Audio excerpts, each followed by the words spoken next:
महानगर gas limited कंपनीने जर पाहिलं CNG व PNGच्या दरात आजपासून जे आहे ते नवे दर जे आहे ते वाढवण्यात आलेले आहे। जर पाहिलं CNG आणि PNGच्या दरात आज मंगळवारपासून नवीन दर जे आहे ते अंमलात येतील। CNG 1.5 रुपयांनी तर PNG 1 रुपयांनी महाग झाले आहे। मुंबईकरांना नव्या दरानुसार 1 किलो CNGसाठी 75 रुपये तर घरगुती PNGसाठी 48 रुपये मोजावे लागतील। पेट्रोल आणि डिझेलच्या तुलनेत CNGचे दर कमी असले तरी मुंबईतील बऱ्याच टॅक्सी व रिक्षा CNGवर चालत असल्यामुळे प्रवासी महागण्याची शक्यता आहे। तसेच PNG दर वाढीमुळे गृहिणीचे महिन्याचे अंदाजपत्रही कोलमडण्याची शक्यता आहे। त्यामुळे जर पाहिलं की हे नवीन दर आल्यामुळे याचा अर्थ टॅक्सी आणि रिक्षा चालकांना देखील याचा फटका बसणार। आपल्यासोबत काही रिक्षा चालक आहेत, त्यांच्याशी आपण जी बातचीत करणार। काय सांगाल दादा की नवीन दर जे आहे ते आजपासून वाढले आहे, तर कसं पाहताय? हे परवडत नाही सध्या पब्लिकला, हे दर मुलकाही त्यांनी वाढवलेत। ओएसिस फर्टिलिटीच्या तज्ञांनी IVF उपचार पद्धतीद्वारे 1 लाखांहून अधिक जोडप्यांना मातृत्व प्राप्तीचा आनंद दिला आहे। मोफत अपॉइंटमेंट बुक करण्यासाठी आजच संपर्क साधा।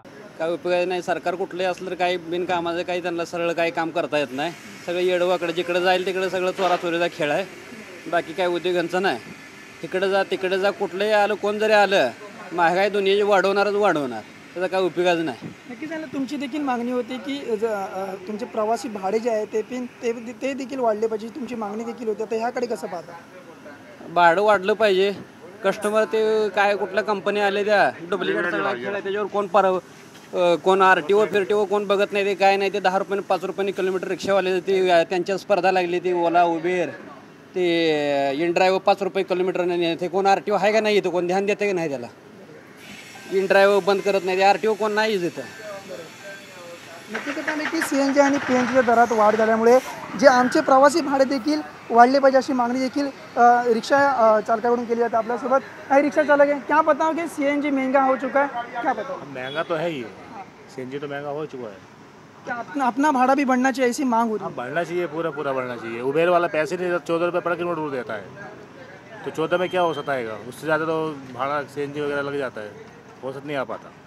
नक्कीच पाहिलं की CNG आणि PNG दरात वाढ झाली, आणि जर पाहिलं की CNG दरात वाढ झाल्यामुळे टॅक्सी आणि रिक्षा चालकांकडून जी आहे ती मागणी करण्यात येते आहे की आमचे प्रवासी भाडे देखील अशाच पद्धतीने वाढले पाहिजे।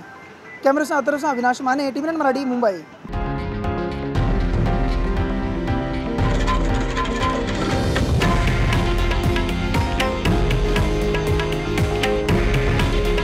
हे आहे देशातील नंबर 1 न्यूज नेटवर्क आणि आपण पाहत आहात TV9 मराठी।